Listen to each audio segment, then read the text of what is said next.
ألا لله الدين الخالص۔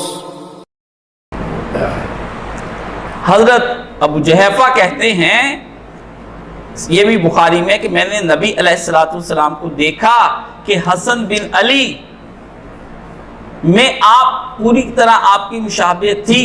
تو کہتے ہیں ابو جحیفہ کے عرض کیا آپ رسول اللہ صلی اللہ علیہ وسلم کی صفت بیان کریں۔ حضرت حسن کے اندر جو ایک صحابی نے کہا کہ میں نے حضرت نبی علیہ السلام کو دیکھا، ان کی شکل اور رسول اللہ کی شکل بہت آپس میں ملتی تھی، ایک مشابہت تھی۔ تو جو صحابی کا شاگرد تابعی تھا، اس نے کہا کچھ تھوڑی سی وضاحت ہو جائے۔ تو تابعی نے آگے سے کہا رسول اللہ تو سفید رنگ کے تھے۔ کیا کہا؟ خوب چمکتا ہوا پیارا پیارا گورا گورا رنگ۔ وہ حضرت علی جو آئے ہیں حاتم طائی کے بیٹے، تو انہوں نے آ کر جب سب لوگوں کو دیکھا تو انہوں نے رسول خدا کو پہلے نہیں دیکھا ہوا تھا۔ کہنے لگے کہاں ہے رسول خدا؟ تو ایک آدمی نے کہا وہ گورے سے جو بیٹھے ہیں وہی ہیں صلی اللہ علیہ وآلہ وسلم۔ میں تو چشمے مبارک سے دیکھ رہا ہوں کہ جس آنکھ کو تخیل ہی آ جائے رسول اللہ کا، اور جس ذہن کو تخیل آ جائے، وہ ذہن کتنا معطر ہو جاتا ہے، کتنا پاک ہو جاتا ہے۔ اگر شیطانی وسوسوں سے جان چھڑانی ہے نا، یہ لکھ لو جا کر کے، یہ لکھ لو جا کر کے۔ میں تمہیں پھر کہتا ہوں، میں تمہیں نکتہ دیتا ہوں، کسی شخص کے ذہن میں گندے غلیظ خیالات آتے ہیں تو اس سے جان نہیں چھوٹتی، اور وہ پھنسا ہوا ہے، فرسٹریٹڈ ہے، رسول اللہ کو سوچ لیا کرے سارے خیالات ختم ہو جائیں گے۔ رسول اس نور اور اس معطر تخیل کے ساتھ آتے ہیں جس جیسا معطر پرفیومڈ کانسیپٹ کسی کا نہیں ہو سکتا ہے۔ رسول ایک تخیل کے ساتھ تشریف لاتے ہیں۔ جب آپ علیہ السلام کو سوچا جاتا ہے تو چاہے بھلے شکل آئے نہ آئے، لیکن سراپا جو کھینچے گا شیطان اس سے بھاگ جائے گا۔ جہاں رسول ہے وہاں شیطان نہیں آ سکتا صلی اللہ علیہ وسلم۔ یہ سراپا رسول کا ہے، اور اس کی خوبی، اس کا مطلب ہے کہ جب اہل بیت کا ذکر آئے گا تو رسول کا ذکر آئے گا، جب رسول اور اہل بیت کا ذکر آئے گا تو شیطان بھاگ جائے گا، کیونکہ رسول اور اہل بیت تو الگ نہیں۔ تو کہنے لگے کہ میں نے کہا یہ ہیں گورے سے۔ ایک اور سنا دوں یہاں پہ، نبی علیہ السلام ہے نا، کیا کروں؟ اگر شہزادوں کا ذکر اس قدر لذیذ اور پیارا اور مزیدار ہے کہ چھوڑنے کو جی نہیں چاہتا، تو شہزادوں کا جو باپ ہے اس کا کیسے چھوڑ جاؤں؟ حدیث میں آتا ہے، ایک صحابی کہتے ہیں کہ میں نے رسول اللہ کو دیکھا ہے۔ تو اس نے پوچھا تم نے کیسے دیکھا؟ تم تو چھوٹے تھے۔ کہتے میں چھوٹا سا تھا، حج ہوا، حجۃ الوداع پر ہم سارے تھے۔ میں نے اپنے ابا سے کہا ابا رسول خدا کہاں ہیں؟ تو انہوں نے کاندھوں پر اٹھا کر کہا وہ ہیں گورے سے،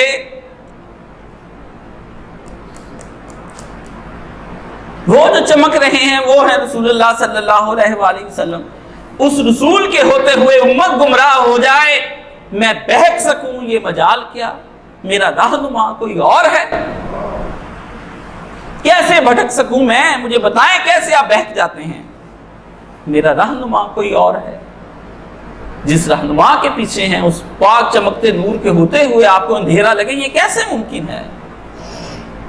کہا وہ جو گورے سے ہیں اور چمکتے ہیں، کیا اس لیے میں نے مجھے اٹھا کر دکھایا؟ وہ دیکھو ادھر سے عورت نے بچہ دکھایا۔ اللہ کے رسول اس سال بھر کے 1.5 سال کے 2 سال کے بچے کا حج کرا رہی ہوں، حج ہے؟ فرمایا ہاں اس کا بھی حج ہے۔ اس نے بھی بیٹے کو صحابی بنا دیا، دکھایا بچہ رسول کو۔ ماں بچہ دکھا رہی ہے، بچہ رسول کو دیکھ رہا ہے، اور رسول بچے کو دیکھ رہے ہیں۔ صحابیت تو اس طرح مل جاتی ہے تم لوگوں کو۔ جس پر نگاہیں پڑی ہوں گی رسول خدا کی، وہ کبھی ویران ہو سکتا ہے؟ تو رسول اللہ صلی اللہ علیہ وسلم کہتے کہ میں نے دیکھا سفید رنگ کے تھے، اور فرمایا آپ کے نچلے ہونٹ مبارک کے نچلے یہ والے بال، کچھ بال 15-20 تھے یا 19 سے حضرت انس کہتے ہیں جو سفید ہوئے تھے، باقی داڑھی مبارک آپ کی سیاہ ہی رہی ہے۔ اس لیے جس کو رسول خدا سفید داڑھی والے نظر آئیں وہ رسول خدا صلی اللہ علیہ وسلم کی شبیہ نہیں ہے۔ آپ کی داڑھی مبارک سفید نہیں تھی، آپ 63 سال کی عمر میں ماشاءاللہ جوان بھی تھے، اور زور میں بھی تھے، اور قوت میں بھی تھے۔ 3000 جنتی آدمیوں جتنی رسول اللہ کے اندر طاقت تھی۔ علی کہتے ہیں جس وقت جنگ گرم ہو جاتی نا، تو میرے جیسا شجاع بھی رسول اللہ کے پیچھے کو دیکھتا تھا کہ حضور کے پیچھے جا کر کھڑا ہو جاؤں، بچ جاؤں گا۔ گرم جنگ کے اندر محاذ لگا. کیوں؟ جرأت نہیں تھی رسول اللہ خدا کی آنکھوں میں. اس وقت اتنا جلال مبارک ہوتا تھا کہ دشمن حضور کے روب سے دبا جاتا تھا, قریب نہیں آتا. پوری زندگی میں ایک دفعہ رسول کے پاس آیا اور بھاگتا ہوا نیزہ لے کر رسول اللہ پر حملہ آور ہوا, پہاڑ پر چڑھا. رسول نے کچھ نہیں کیا. ایک صحابی سے اسی وقت نیزہ لیا اور اس کو لگایا.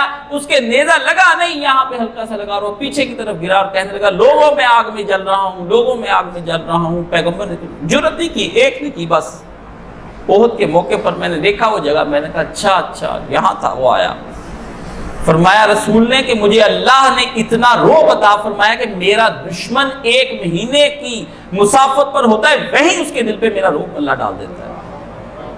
یہ رسول خدا صلی اللہ علیہ وسلم ہے. حسن کا ذکر, پاک صاف نفیس نبی تھے رسول اللہ صلی اللہ علیہ وآلہ وسلم. کسی دن آپ کو نفاست کا بیان سناؤں. آپ نے کیا شوکیس اور الماریاں اور یہ چیزیں بنا رکھی ہیں. رسول کے پاس نہ شوکیس نہ الماری, کچھ بھی نہیں, لیکن نبی علیہ السلام کا اتنا سا ایک بیوٹی باکس تھا. آپ کو اس بیوٹی باکس کی ترتیب بتاؤں تو آپ کو پتہ لگ جائے میرے نبی علیہ السلام کتنے نیٹ اینڈ کلین تھے. آپ کو تو پتہ ہی نہیں ہے. معطر جسم تو آسمانوں سے لے کر آئے تھے. اس کی نظافت کے لیے جو پھر حسن کے اندر پیغمبر نے ایسے کر کے اس کے نوک پلک کو آگے بڑھایا. آپ کو پتہ ہی نہیں کس نبی کے ہیں آپ کو تو پتہ ہی نہیں آپ کے نبی کون ہے. آپ کو جان ہی نہیں سکتے. کون سے سیلونوں کی بات کرتے ہیں جس دن نبی علیہ السلام کی